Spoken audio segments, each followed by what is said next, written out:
Hey guys, what is up and welcome to another video. Hang on, I think that was the door. I'll be right back. A few moments later. Alright, and I'm back. So I basically got the iPhone 14 Plus just delivered. So yeah, I'm super excited. So I think it's definitely about time we review this. So let's go.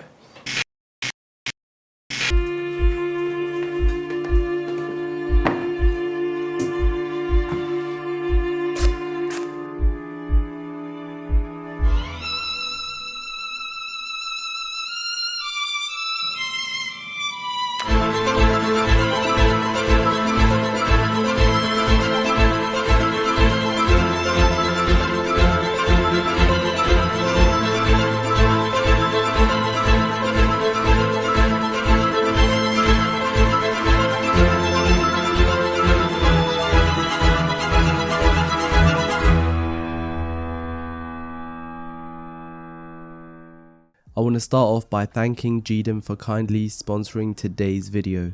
Now, funnily enough, although it was expected, the iPhone 14 Plus did not really get a lot of attention. However, it is a great option for those after a bigger handset with a design, display, cameras and build quality that are all excellent, despite not making any major design changes. Looking at it from a different perspective, it's also a more affordable way to get into Apple's big screen smartphone world without having to splash over £1,000. With the iPhone 14 Plus, you have 3 different storage options of 128GB, 256GB and 512GB. It comes at a starting price of £949 for the 128GB option, which is the one I've got right here. And the 256GB storage comes at £1,059. And finally, the most expensive one coming at £1,279 for the 512GB option. Setting up the device is a flawless experience as usual. If you previously own an iPhone, you just need to hold your iPhone next to the new one and your phone will automatically detect it, and you will receive a prompt asking you if you would like to transfer your files to your new phone. Once you proceed, you just need to scan this cool looking image right here, and then all you have to do is just wait while your data is being transferred. Taking a look at its design, from its aluminium frame to its glass back, its edge to edge ceramic shield covered and notch display, along with its pill shaped volume and power buttons, alert slider, lightning port and the grill placement. The design of the iPhone 14 Plus pretty much looks very similar to the iPhone 12 and 13 line. The 6.7-inch iPhone 14 Plus is 160.8mm tall and 78.1mm wide, along with a thickness of 7.8mm. Now these dimensions are very similar to the iPhone 13 Pro Max line when comparing them. Without question, the biggest design difference from the iPhone 13 generation to the iPhone 14 line of phones is that there's no SIM slot along the left edge, although it is currently only on models sold in the US. As I'm currently in the UK, we still have the SIM slot, but I think the switch to an all eSIM design means getting rid of the SIM slot, and I personally think it gives the phone a slightly cleaner look. This larger iPhone does outweigh the iPhone 14 coming at 203 grams compared to the iPhone 14 which comes at 172 grams. Although despite essentially being the same size as the iPhone 14 Pro Max, the iPhone 14 Plus is 37 grams lighter. This may be due to the new thermal management system which helps to keep the phone operating cooler, and according to Apple it makes it easier to replace a broken back glass panel. In general, it feels premium and solid. Although I didn't carry out a drop test, I did drop it on the floor every now and then, and it stayed strong so far. Also, you won't have to worry about water damage as this phone is rated for up to 1.5 meters of fresh water for 30 minutes, thanks to its durable design. Looking at its display, the iPhone 14 Plus has Apple's best OLED display. This is also known as the Super Retina XDR, but still with the limitation of the notch that we see previously in the iPhone 13 line. If I'd never seen the iPhone 14 Pro and Pro Max's adaptable dynamic island, I probably wouldn't mind, but the notch now feels excessive and overbearing by comparison. At least it appears smaller on the iPhone's large 2278 by 1284 display with 458 pixels per inch. None of this is to say that the HDR wide color true tone supporting display truly never fails to impress. Everything from games to photos and videos look absolutely great on it. Its 2,000,000:1 contrast ensures that the blacks look inky enough and everything else pops to give that perfect clarity. Even without an adaptive refresh rate, and despite the fact that the panel on the iPhone 14 Plus is stuck at 60Hz, it still feels responsive, but not as smooth and responsive as the 120Hz display. However, it would have been nice if Apple included a 120Hz display in the iPhone 14 Plus line, because I feel like once you switch to a 120Hz display, there really is no going back. The always on display is not included here. However, if you like the sound of Apple's new always on display, I would suggest you consider the iPhone 14 Pro or 14 Pro Max instead.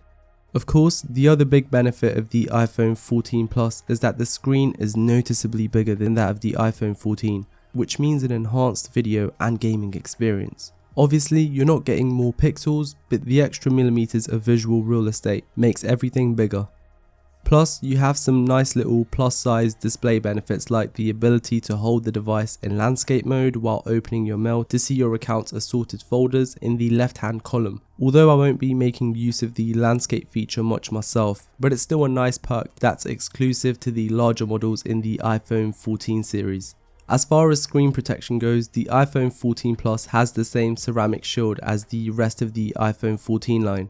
But as usual, I would recommend putting a screen protector to stay on the safe side. Apple has upgraded the camera system on the iPhone 14 and has put the exact same setup on the iPhone 14 Plus. It's still two 12-megapixel cameras on the back with a 26mm f1.5 lens and a 13mm f2.4 ultra-wide with a 120-degree field of view. Apple has not only upgraded the lenses, but is backing them with a larger sensor sporting larger pixels for better low light performance. All the cameras, including the new 12-megapixel front-facing camera, are also supported by Apple's new photonic engine, which among other things, it applies the company's deep fusion image processing to uncompressed images earlier in the image processing pipeline than before. This also results in better low light performance and more visual detail. The front facing camera still looks sharp enough for FaceTime calls and even the occasional selfie. Taking photos using the main camera lens, the images turn out with better color, clarity and detail. The impact is especially noticeable in ultra-wide photos, which offer more color information across the entire frame. Portrait mode photography continues to improve on both the front and back, and is particularly impressive in low light situations thanks to the larger sensor used.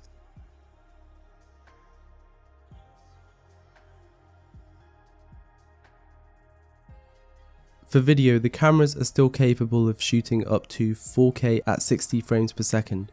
And now with the new action mode that's available for the rear cameras, so you can finally say goodbye to the shaky videos. Action mode works by using a software and AI to smoothen out the shaky video. It essentially acts like a digital gimbal as you'd find on a GoPro. To test it out, I took my iPhone 13 Pro Max with the 14 Plus to see how well this feature actually works.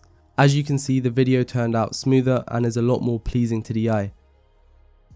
However, despite being a cool feature, it'll likely be of limited utility for most people. Aside from the cameras, what's a good phone without good speakers? The stereo speakers on this phone are an absolute charm. While it's likely that you'll use the iPhone 14 Plus with your AirPods or headphones, the phone's stereo speakers can get pretty loud, especially when playing songs on Apple Music.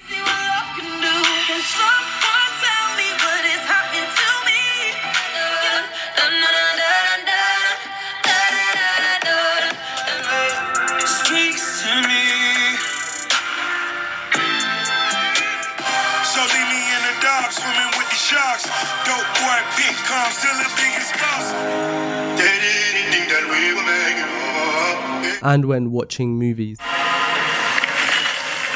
wish I could be one of them. Overall, I would say they sound good enough for everyday use, but if I had to compare them, I just don't think it's better than my current phone, which is the 13 Pro Max. Of course, you can always pair these with the new AirPods Pro 2, which I must say are absolutely amazing. If you guys want to check out the full review for that video, I'll leave a link in the description below. However, if you're looking for a cheaper alternative to help enhance your listening experience, then you cannot go wrong with these FreePods Mini by GDM, who have kindly sponsored today's video. These earbuds fit really well in my ears, and most importantly, they sound absolutely amazing, giving out audio with perfect clarity and sound. These earbuds come with a 58 by 46 by 24mm charging case, which is fairly small.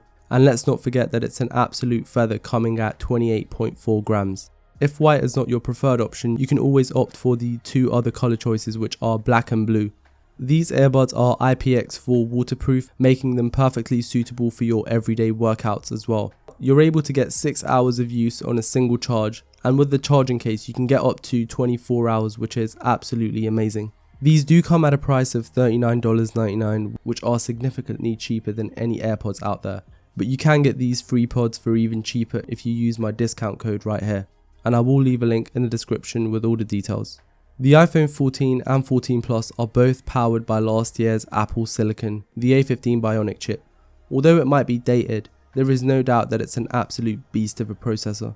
Also, Apple didn't try to saddle this phone with the same processor it put in the iPhone 13. Instead, this is the chip it placed on the iPhone 13 Pro and 13 Pro Max, which is notable for its extra GPU core. Comparing its Geek 5 bench numbers to the iPhone 13 Pro Max, we can see that the numbers are fairly close. For all practical purposes, you probably won't notice a difference. But to sum up, this is a fast phone with enough power to handle heavy gaming, shooting 4K videos and editing them, and I must say, I love how quickly it exports them too.